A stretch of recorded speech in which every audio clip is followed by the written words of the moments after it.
Salut tout le monde, bienvenue sur ma chaîne Éco-littéraire. Mon nom c'est Erika. Comme vous avez vu dans le titre aujourd'hui, on se rejoint pour mes recommandations de livres d'été.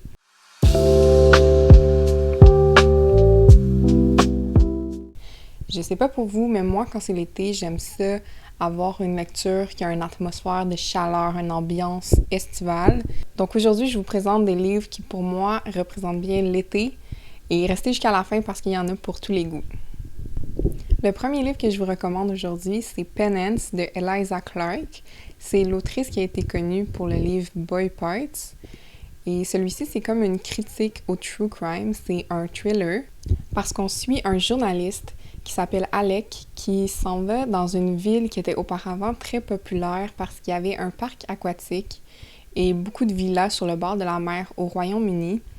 Mais dans cette ville-là, il s'est passé une tragédie qui n'avait pas fait parler d'elle parce qu'à ce moment-là, au Royaume-Uni, il se passait d'autres choses, puis les gens étaient trop occupés à parler de cette autre chose-là que le crime qui s'était passé.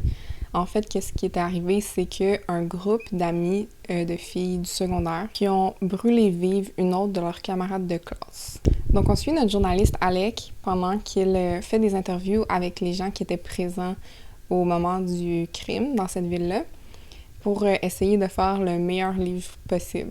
Pour moi, c'est une super bonne lecture d'été parce que non seulement ça se passe sur le bord de la mer, mais c'est super intriguant, ça se lit super vite. C'est un thriller qui a quelque chose à dire, qui a une belle profondeur. Et aussi, il y a la traduction en français, ça s'appelle Pénitence et c'est aux éditions Fayard. Enchaînons avec un livre d'horreur qui est pas trop horrifique. Si vous n'êtes pas habitué de lire des livres d'horreur, mais que vous voulez une belle introduction délicate, je vous conseille ce roman-là. Ça s'appelle A House with Good Bones de l'autrice T. Kingfisher.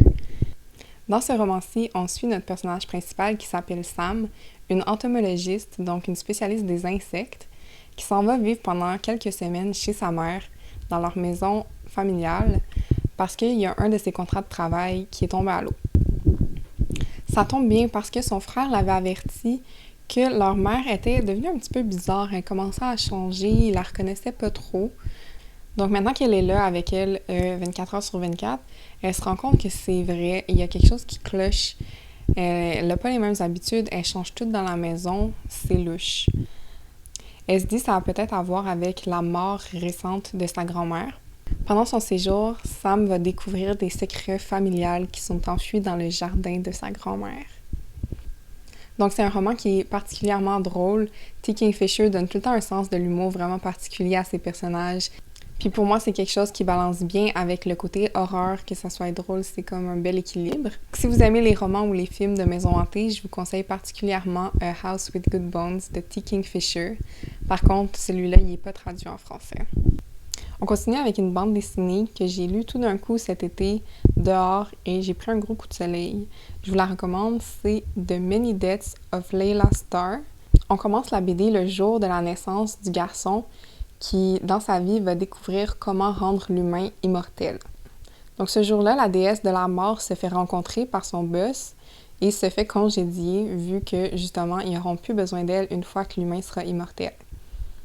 Donc elle s'en va sur une quête de retrouver ce garçon-là dans son nouveau corps de mortel, d'humaine de Layla Starr et de trouver le petit garçon pour l'empêcher de faire cette découverte-là.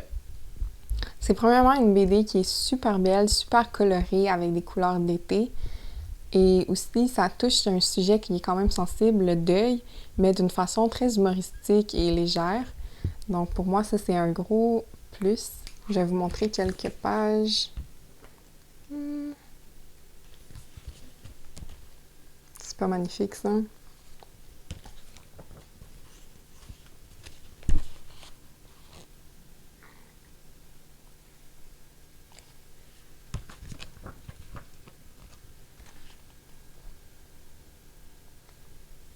Et celui-ci est traduit en français aux éditions Urban Comics Edition. Le titre, c'est Toutes les morts de Layla Starr. Le prochain roman, c'est un livre d'un auteur que j'aime beaucoup, Riley Sager, avec le roman The House Across the Lake. C'est un thriller où le personnage principal s'appelle Casey. C'est une actrice qui a récemment perdu son mari et elle est malheureusement alcoolique. Et sa mère, pour ne pas gâcher son image publique, qui lui suggère en fait la force à aller dans leur chalet pour quelques semaines et faire une désintox d'alcool. Elle va y aller, mais vraiment de reculons, et évidemment qu'elle n'écoutera pas tout ce que sa mère lui dit de faire, parce qu'elle va vraiment continuer de consommer de l'alcool. C'est pas du tout une désintox, qu'est-ce qui se passe là-bas. Casey va rencontrer là-bas leur nouveau voisin d'en face. C'est un couple. Elle, c'est une mannequin qui s'appelle Catherine, et son mari, c'est un entrepreneur. Il y a vraiment un lien qui va se faire entre les deux femmes rapidement. Mais quand Casey est tout seul à son chalet, elle peut pas s'empêcher d'utiliser les jumelles pour observer qu'est-ce qui se passe dans la maison d'en face. Un jour, sa curiosité va vraiment passer à l'obsession quand elle réalise que Catherine manque à l'appel. Personnellement, moi, j'ai lu 3 livres de cet auteur-là et celui-ci, c'est mon préféré. Je sais que les critiques sont vraiment polarisées. Il y a des gens qui aiment vraiment pas la fin, mais moi, j'ai vraiment aimé. Avec Riley Sager, tu peux jamais t'attendre à savoir qu'est-ce qui va se passer à la fin, le dénouement.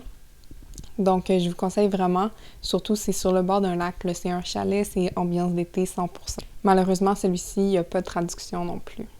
Ma prochaine recommandation, c'est le mémoire de Julia Fox, Down the Drain. Celui-ci, je vous le recommande particulièrement en livre audio parce que la voix de lecture de Julia Fox est très belle. Si vous ne savez pas, Julia Fox, c'est une New-Yorkaise. Elle a immigré de l'Italie quand elle était enfant avec son père et son frère.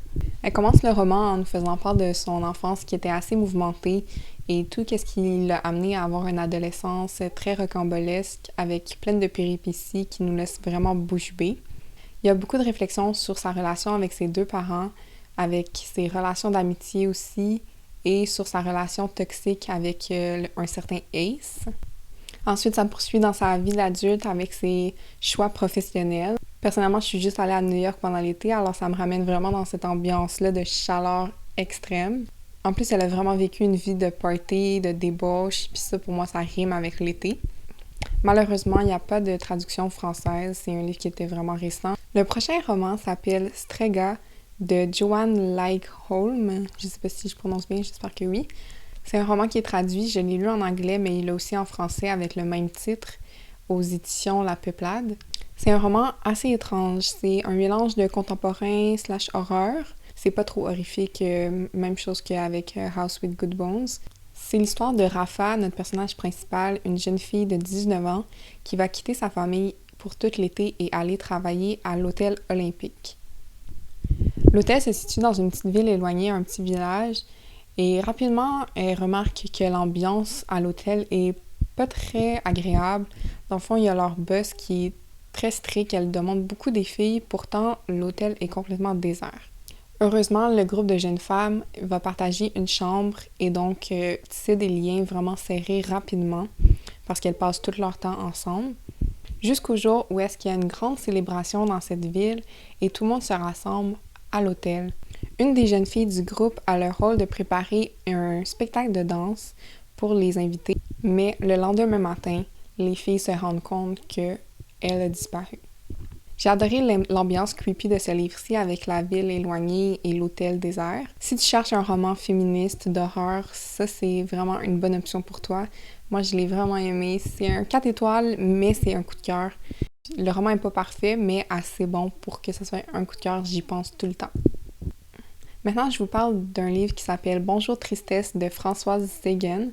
C'est une fiction littéraire où on suit Cécile, une jeune de 17 ans, qui vit avec son père qui est veuf depuis plusieurs années.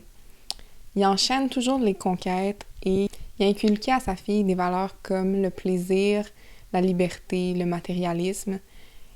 Pendant cet été-là, ils vont louer une villa sur le bord de la mer dans le sud de la France et le père va amener sa plus récente copine qui s'appelle Elsa. Quelques jours plus tard, il y a une amie de la mère de Cécile qui est devenue maintenant amie de la famille qui vient les visiter parce que le père l'avait aussi invitée. Mais par contre, elle ne savait pas que Elsa allait être là. Malgré que le père était venu avec Elsa, il y a une romance qui commence entre le père et l'amie qui s'appelle Anne. Et là, on voit que Anne a un style de vie complètement différent du père et de Cécile, avec des valeurs complètement à l'opposé d'eux. Et Cécile se rend compte que si Anne et son père continuent leur relation, son futur va complètement changer. J'adore ce roman-ci pour l'été parce que ça se passe sur le bord de la plage. Je l'ai lu il y a pas longtemps, alors vous allez le voir aussi dans mon recap du mois de juillet. J'ai gardé le roman qui donne le plus chaud pour la fin. Donc, le dernier roman que je vous recommande pour l'été, c'est un thriller qui s'appelle The Island de Adrienne McKinty. Dans ce livre-ci, on suit une famille reconstituée. Donc, on a le père et ses 2 enfants ainsi que sa nouvelle compagne qui vont aller en voyage grâce à son travail à lui en Australie. Donc, une journée où est-ce que le père travaille pas, les enfants supplient les parents d'aller explorer et voir des animaux dans la nature. Sur leur chemin, ils croisent 2 hommes qui leur disent habiter sur une île qui a une faune vraiment abondante et ils lui disent « Tu peux venir avec ta famille, on va t'amener sur le traversier contre une somme d'argent. » Avec l'excitation des enfants, ils n'ont pas le choix, ils disent oui, ils s'en vont sur cette île-là et ils commencent à explorer.